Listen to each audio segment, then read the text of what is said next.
आज आपल्या महाराष्ट्राच्या विधिमंडळामध्ये विधानसभेमध्ये राज्याचे उपमुख्यमंत्री आणि अर्थमंत्री आदरणीय अजितदादा पवार यांनी आज राज्याचा अर्थसंकल्प सादर केला। साहजिकच हा अर्थसंकल्प कसा असणार आहे, त्याच्यामध्ये कशा तरतुदी असणार आहे याकडे सगळ्याच राज्याचं लक्ष होतं आणि त्यानुसार राज्याच्या ज्या अपेक्षा होत्या, राज्यातल्या जनतेच्या ज्या अपेक्षा होत्या, शहरी आणि ग्रामीण ह्या दोन्ही पुऱ्या करायचा प्रयत्न अर्थमंत्र्यांनी आपल्या ह्या अर्थसंकल्पात केला आहे असं आपल्याला आत्ता तरी म्हणता येईल।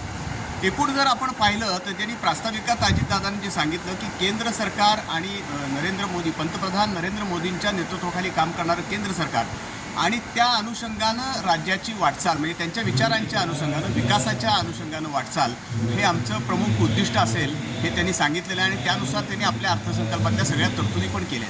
एकूण जर आपण अर्थसंकल्पाची सगळी रचना पाहिली तर शहरी आणि ग्रामीण ह्या दोन्ही भागांना न्याय द्यायचा प्रयत्न अर्थमंत्री करतायत असं एकूण त्याच्यावरून दिसतंय। त्याचबरोबर युवक असतील, आदिवासी आहेत, दलित वर्ग आहे, महिला आहेत, ग्रामीण भाग आहे आणि विशेषतः रोजगाराच्या संदर्भामध्ये त्यांनी मोठ्या तरतुदी यात केलेल्या आहेत असं आपल्याला एकूण दिसून येतं। त्याचबरोबर सगळ्यात महत्त्वाची मला त्यातली घोषणा अशी वाटली म्हणजे किंवा एक काय म्हणू आपण त्यातला घटक असा वाटला की मेक इन महाराष्ट्र।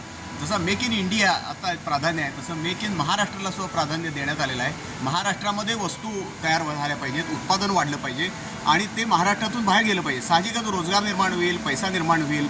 दावोसला जे माननीय मुख्यमंत्री देवेंद्रजी फडणवीससुद्धा गेलेले होते आणि तिथं मोठे करार झाले उद्योगपतींबरोबर, उद्योगांबरोबर।